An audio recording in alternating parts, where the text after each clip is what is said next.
පින්වතුනි ලෞතුරා බුදුරජාණන් වහන්සේ දේශනා කරනවා සාරා සංක කල්ප ලක්ෂ සියක් කෝටි ප්‍රකෝටි ගානක් ඈතක ඉඳන් පටිච්ච සමුප්පන්නව ඔබත් මමත් මේ මැරෙමින් ඉපදෙමින් මැරෙමින් ඉපදෙමින් එන්නේ අනුන් නිසාමයි කියලා. අනුන් බැන්නා කියලා ඔබත් බයින්න ගියා. අනුන් ගැහුවා කියලා ඔබත් ගහන්න ගියා. අනුන් විවේචනය කළා කියලා ඔබත් විවේචනය කරන්න ගියා. අනුන් නිසා ආවා වූ මෝහ බරිත ගමනක් ඔබත් මමත් ඇවිල්ලා තියෙනවා. ඔබේ හෘද සාක්ෂියට තට්ටු කරලා දැන් අහන්න. හෙට කෙනෙක් ඔබට බැන්නොත් ඔබ මොකද කරන්නේ? හෙට කෙනෙක් ඔබට ගැහුවොත් ඔබ මොකද කරන්නේ?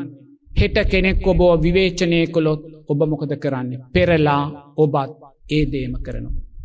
අනුන් නිසා තාමත් අපි දුවන කෙනෙක් බවට පත් වෙනවා.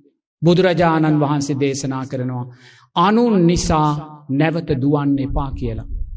කෙනෙක් මාව විවේචනය කළොත් එතන තියෙන සුන්දර ධර්මයක්. මොකක්ද ඒ සුන්දර ධර්මය? කෙනෙක් මාව විවේචනය කරන්නේ සංසාරේ මම ඔහුව විවේචනය කළා තියෙනවා. ඒ නිසාමයි ඔහුට මේ ජීවිතේ මාව විවේචනය කරන්න දැනීම් සකස් වෙන්නේ. එතකොට පෙර අකුසලයක් නිසා මාව විවේචනය කරද්දී මම පෙරලා ඔහුව විවේචනය කරන්න ගියොත් පින්වතුනි මගේ අකුසලය නිසා මම නැවත නැවත දුවන කෙනෙක් බවට පත් වෙනවා. කවදාද මේ ගමන නවත්තන්නේ? මම මෙතන වාඩි වෙලා ඉන්නවා මේ වහලේ කඩාගෙන මගේ හිස මතට වැටෙනවා මාව තුවාල වෙනවා. මම මොකද කරන්නේ? සුවපත් වේවා කියලා හිතනවා. මම මේ සුවපත් වේවා කිව්වේ වහලෙට නෙමේ මගේ අතීත අකුසලයටයි.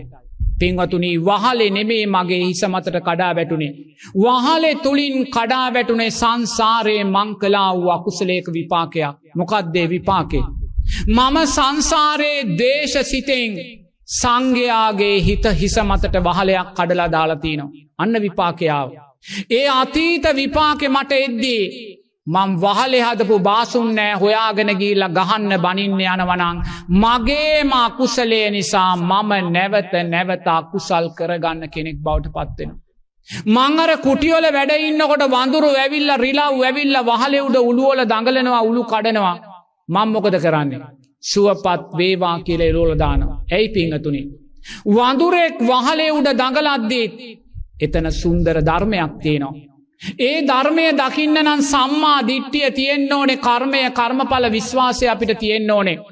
ඇයි වඳුරෙක් ඇවිල්ලා මගේ කුටිය මට දඟලලා උළු ටික කඩන්නේ? පින්වතුනි සංසාරේ මම වඳුරෙක් වෙච්ච වෙලාවේ මම අප්‍රමාණ ස්වාමින් වහන්සේලාගේ පන්සල් කුටිවල වහලා කඩලා තියෙනවා. අප්‍රමාණ කඩලා තියෙනවා. අන්න විපාකෙනවා. බුදුරජාණන් වහන්සේ දේශනා කරනවා ඔය අපි මැරිලා තිරිසන් කුලයක ඉපදුනොත් ආත්ම භාව 500ක් එකම තිරිසන් කුලය. හොඳට තේරුම් ගන්න. මම වඳුරෙක් වෙලා අතීතේ ඉපදුනා නම් මම වඳුරු කුලේ ආත්ම භාව 500ක් එක දිගටම ඉපදෙනවා. එනම් පින්වතුනි මං සංසාරේ වහලවල් කී දහහක් කඩන්නේ නැද්ද? කී දහහක්? එහෙනම් මේ වහලේ උඩ දඟලන වඳුරට මං ගහලා තුවාල කළොත් මම මොකද කරන්නේ? මගේ අකුසලයේ විපාකයට දෙද්දි මං නැවත අකුසල් රැස් කරගන්න. කවදාද අපි මේකෙන් මිදෙන්නේ පින්වතුනි? කවදාද මේ අපේම අකුසල් නිසා අපි යන මේ ගමනෙන් මිදෙන්නේ? අපේම අකුසලයයි විවේචනය හැටියට අපිට එන්නේ. අපේම අකුසලයයි චෝදනාව හැටියට අපිට එන්නේ. අපේම අකුසලයයි පහර දීම හැටියට අපිට එන්නේ. අපේම අකුසලයයි අපේ මරා දැමීම හැටියට අපිට එන්නේ. ඒ අකුසල් එද්දී අපි මොකද කරන්නේ? නැවත නැවත අකුසල් සිද්ධ කරගන්න පංච උපාදානස්කන්ධ ගමනක් අපි යනවා. ඔබේ දරුවා දිහා බලන්න, ඔබේ බිරිඳ දිහා බලන්න, ඔබේ අම්මා තාත්තා, ඔබේ නිවස දිහා බලන්න. ඔබේ දරුවා නිසා, ඔබේ බිරිඳ ස්වාම්පුරුෂයා අම්මා තාත්තා නිසා ඔබ කොච්චර දුවනවද? ඒ කියන්නේ කොච්චර සංස්කාර රැස් කරනවද? ඔබේ දරුවා අකීකරු කමක් කළොත් ඔබ මොකද කරන්නේ? ඔබේ දරුවා කියන දේ ඇහුවේ නැත්තම් මොකද කරන්නේ? ඔබත් දුවනවා. ඔබත් දුවනවා. ඔබත් කේන්ති අරන් ඔබත් දුවනවා. ඔබේ දරුවා ඔබට අකීකරු නම් එතන සුන්දර ධර්මයක් තියෙනවා. මොකක්ද ඒ ධර්මය? සංසාරයේ ඔබ අම්මා තාත්තලාට අකීකරු වෙලා තියෙනවා. ඒක දරුවගේ වරදක් නෙමේ, සාංශාරික අකුසලයක්. ඔබේ බිරිඳ ඔබට අකීකරු නම්, ඔබේ සාම්පුරුෂයා ඔබට අකීකරු නම්, එතන සුන්දර ධර්මයක් තියෙනවා. මොකද්ද? ඔබ සංසාරයේ ඔබේ බිරිඳ සාම්පුරුෂයාට අකීකරු වෙලා තියෙනවා. ඔබේ බිරිඳ ඔබේ සාම්පුරුෂයාට ඔබට කීකරු නම්, එතන සුන්දර ධර්මයක් තියෙනවා. ඔබ සංසාරයේ ඔබේ බිරිඳට සාම්පුරුෂයාට ආදරයෙන් සලකලා තියෙනවා. ඔබේ දරුවා ඔබට කීකරු නම්, එතන සුන්දර ධර්මයක් තියෙනවා. ඒ ඔබ සංසාරයේ ඔබේ අම්මලා තාත්තලාට කීකරුව ඉඳලා තියෙනවා. පින්වතුනි, මේවා සුන්දර හේතුඵල ධර්මයන්. නමුත් මේ හේතුඵල ධර්මයන් අපි නොදකින නිසාම අපි මොකද කරන්නේ? දරුවා නිසා දුවන අම්මලා තාත්තලා බවට පත් වෙනවා. බිරිඳ නිසා දුවන සාම්පුරුෂයෙක්, සාම්පුරුෂයා නිසා දුවන බිරිඳක් බවට පත් වෙනවා. කවදද අපි මේ ගමන නවත්තන්නේ? කවදද අපි මේ ගමන නවත්තන්නේ? බුදුරජාණන් වහන්සේ දේශනා කරනවා ඔබේ දරුවා පන්සලක් කරගන්න කියලා. ඔබේ බිරිඳ, ඔබේ සාම්පුරුෂයා පන්සලක් කරගන්න. ඔබේ අම්මා තාත්තා පන්සලක් කරගන්න. ඔබේ නිවස පන්සලක් කරගන්න. පින වැඩෙන, කුසලය වැඩෙන, සිල්පද රැකෙන, විදර්ශනාව වැඩෙන, සම්මා දිට්ඨිය වැඩෙන, කර්මය, කර්මඵල විශ්වාසය වැඩෙන පන්සලක් බවට පත් කරගන්න. පින්වතුනි, ඔබේ දරුවා ඔබේ නිවස පන්සලක් බවට පත් කර නොගෙන කවදාක්වත් ඔබට මේ සංස්කාරයන්ගේ නිරෝධය නම් දකින්න බෑ. ඒ නිසා හොඳින් තේරුම් ගන්න. බුදුරජාණන් වහන්සේ දේශනා කරනවා මෙතන ඉන්න සෑම අම්මා කෙනෙකුටම තාත්තා කෙනෙකුටම සංසාරේ දරුවන් කෝටි ගාණක් හිටියා කියලා. පින්වතුනි, දැස් පියාගෙන අතීත පංච උපාදානස්කන්ධයට හිත යොමු කරන්න. ඔබ හිතන් ඉන්නේ මේ ලෝකේ ලැබුණ පළවෙනි දරුවයි මට මේ ලැබුණේ කියලා.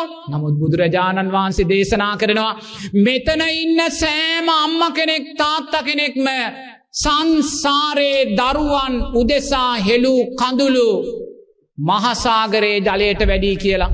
ඔබ පිළිගන්නවද? පිළිගන්නවද? ඔබ දරුවන් උදෙසා මහසාගරයේ ජලයට වඩා කඳුළු හෙළුවා කියලා ඔබ පිළිගන්නවද? මන් දන්නවා මෙතන ගොඩාක් ඉන්නේ විද්‍යාව හදාරන අය. ඒ අය පිළිගන්නේ නැහැ. ඒ අය දකින්නේ දෙයියනේ මහා සාගරය, මේ මහ පොළවෙන් හතරෙන් තුනක් විශාල මහා සාගරයේ තරම් කොහෙද දරුවන් උදෙසා අපි කඳුළු වෙලා තියෙන්නේ කියලා. මේවා මිත්‍යා කතා හැටියට දකිනවා. නමුත් බුදුරජාණන් වහන්සේ දේශනා කළා වූ ධර්මයක් කවදාකවත් බොරුවක් වෙන්නේ නැහැ. බුදුරජාණන් වහන්සේ සූත්‍රගත ධර්මෙදී දේශනා කරනවා මෙතන ඉන්න සෑම අම්මා තාත්තා කෙනෙක්ම සංසාරේ දරුවන් උදෙසා මහා සාගරයේ ජලයට වඩා කඳුළු හෙළුවා කියලා. එක අම්මා කෙනෙක් ඉන්නවා. ඒ අම්මට දරුවෝ 5 දෙනෙක් 6 දෙනෙක් හිටියා. මුළු ජීවිත කාලෙම දරුවන් උදෙසා කැපුණේ, පිනක් කළේ නැහැ, පන්සලකට ගියේ නැහැ, දානයක් දුන්නේ නැහැ. ඒ අම්මගේ ජීවිතේ දරුවන්මයි. දරුවන්ගෙන් පස්සේ මුණිබිරියෝ. මේ අම්මා දරුවන් උදෙසා මිනිබිරියන් උදෙසා උපාදානයෙන්, තෘෂ්ණාවෙන් මරණාසන්න මොහොතේ ලෝභසිතින් මැරිලා ප්‍රේතියක් වෙලා ඉපදුනා. දැන් ප්‍රේතියක් වෙලා ඉපදුනේ කවුරු නිසාද? දරුවන් නිසා. දරුවන් නිසා ප්‍රේතියක් වෙලා ඉපදුනා. දැන් ප්‍රේත ලෝකේ නිදහසක් නැහැ, ගැලවිල්ලක් නැහැ, පිනක් නැහැ, කුසලයක් නැහැ. දැන් මේ ප්‍රේත ලෝකෙන් නැවත ලෝභ දේශ මොහ වැඩිලා. පින්වතුනි, ප්‍රේත ලෝකෙන් ප්‍රේත ලෝකෙට, යක්ෂ ලෝකයන්ට, සිරිසන් ලෝකයන්ට, අසුර ලෝකයන්ට මෙහෙම ගිහිල්ලා නිර්යයන්ට වැටෙනවා. කල්ප ගානකින් ගොඩේමක් නැහැ. එතකොට කල්ප කෝටි ගානක් ඒ අම්මා සතර අපායේ දුක් විඳින්නේ කවුරු නිසාද? දරුවන් නිසා. හොඳින් තේරුම් ගන්න. දරුවන් උදෙසා හෙළු කඳුළු මහා සාගරයේ ජලයට වැඩි කියන්නේ ඒකයි. දරුවා උපාදානය කරගෙන මැරිලා කල්ප ගණන් සතර අපාවල කඳුළු හෙළපු කඳුළු, දරුවෝ උදෙසා හෙළු කඳුළු මේ බුදුරජාණන් වහන්සේ දේශනා කරන්නේ ධර්මය ගැඹුරින් මතු කරලා ගන්න. එහෙම නැතුව හිතන්න එපා නේ අපි කොහෙද මහා සාගරයේ ජලය තරම් දරුවෝ උදෙසා කඳුළු හෙළුවේ කියලා. බුදුරජාණන් වහන්සේ දෙමාපියන් මහා සාගරයේ ජලයට වඩා දරුවන් උදෙසා කඳුළු හෙළුවා කියන තරම් සත්‍යයක් මම නම් දකින්නේ. මොකද අම්මලා තාත්තලා දරුවන් උපාදානය කරගෙන සංසාරේ මැරිලා විඳින දුක එසේ මෙසේ දුකක් නෙමේ. එතනින් ගැලවෙන්නේ කල්ප ගානක් සතර අපායෙන් සතර අපායට. ඒ දුක පින්වතුනි දරුවන් නිසායි දරුවන් උදෙසායි. ඒකයි බුදුරජාණන් වහන්සේ දේශනා කරන්නේ දරුවන් උදෙසා හෙළු කඳුළු මහසાગරේ ජලයට වැඩි කියලා. අපි මනුස්ස ලෝකයෙන් പ്രേත ලෝකෙට වැටුණත් එතන പ്രേත දරුවන් උදෙසත් අපි කඳුළු හෙලනවා. තිරිසන් ලෝකෙට වැටුණත් තිරිසන් දරුවෝ උදෙසත් අපි කඳුළු හෙලනවා. අවසානයක් නිමාවක් නැහැ. කල්ප සියක් කෝටි ප්‍රකෝටි ගාණක් දරුවන් උදෙසා හෙළු කඳුළු මහසાગරේ ජලයට වැඩි කියනවා. පංච උපාදානස්කන්ධ දුක දකින්න, පංච උපාදානස්කන්ධ බය දකින්න. පින්වතුනි ඔබට දරුවෙක් ලැබුණා, සුන්දර දරුවෙක්, පිනති දරුවෙක්, වාසනාවන්ත දරුවෙක්. ඔබට මේ සුන්දර දරුවා ලැබුණේ දරුවා තුලින් තවත් දරුවෙකුට සංස්කාර රැස් කරන්න නෙමේ. ඔය දරුවා තුලින් දරුවා කියන අර්ථය නිරෝධය කරන්න. එතනයි සම්මා සම්බුද්ධ ශාසනය. ඔබට පිනති බිරිඳක් ලැබුණා, පිනති ස්වාම්පුරුෂයෙක් ලැබුණා. ඒ ලැබුණේ ඔබේ බිරිඳ ස්වාම්පුරුෂයා උපයෝගී කරගෙන භව ගමනේ තවත් ස්වාම්පුරුෂයෙක් බිරිඳක් ලබන්න නෙමේ. ඔබේ බිරිඳ ස්වාම්පුරුෂයා කියන අර්ථය නිරෝධය කරන්නයි. ඔබට සුන්දර අම්මා කෙනෙක් තාත්තා කෙනෙක් ලැබුණා. ඒ සුන්දර අම්මා තාත්තා ඔබට ලැබුණේ ඒ අම්මා තාත්තා කෙරෙහි ඇලිලා ගැටිලා පටිච්ච සමුප්පන්නව තවත් අම්මා කෙනෙක් තාත්තා කෙනෙක් ලබන්න නෙමේ. මේ අම්මා තාත්තා කියන අර්ථය මේ ජීවිතේම නිරෝධය කරන්න. මේ ජීවිතේම නිරෝධය කරන්න. මටත් අම්මා කෙනෙක් හිටියා, මටත් තාත්තා කෙනෙක් හිටියා. ඒ අම්මා මාව දසමාසයක් කුසේ හොවාගෙන හැදුවා. ලේ ටික කිරි කරලා බෙව්වා. නොවිදිනා දුකක් විඳලා මාව ලොකු මහත් කළා. පින්වතුනි ඒසා දුක් විඳත් ඒ අම්මා තාත්තට මාව පැවිදි වෙලා ඉන්නවා දකින්න සංස්කාර ලෝකයේ ඉඩ දුන්නේ නැහැ. බලන්න මේ සංස්කාර ලෝකය කොයිසා අසාධාරණද කියලා. දස මාසයක් කුසේ හොවාගෙන ලේ කිරි කරලා පෝලා මහා දුකක් විඳලා ලොකු කළත් පැවිදි වෙලා ඉන්නවා දකින්නේ අම්මා තාත්තට සංස්කාර ලෝකයේ ඉඩ දුන්නේ නැහැ. මේ සංස්කාර ලෝකය ඒ අම්මා තාත්තට ඒ අසාධාරණයක් කරද්දී ඒ අම්මා තාත්තා මොකද කළේ? ඒ අම්මා තාත්තා මොකද කළේ? ඒ අම්මා තාත්තා භවයේ ඈතින් ඈතට යන්න ගියා පටිච්ච සමුප්පන්නව. මොකටද? අනාගතේ අම්මලා තාත්තලා වෙලා ලෝකෙට දරුවන් බිහි කරන්න.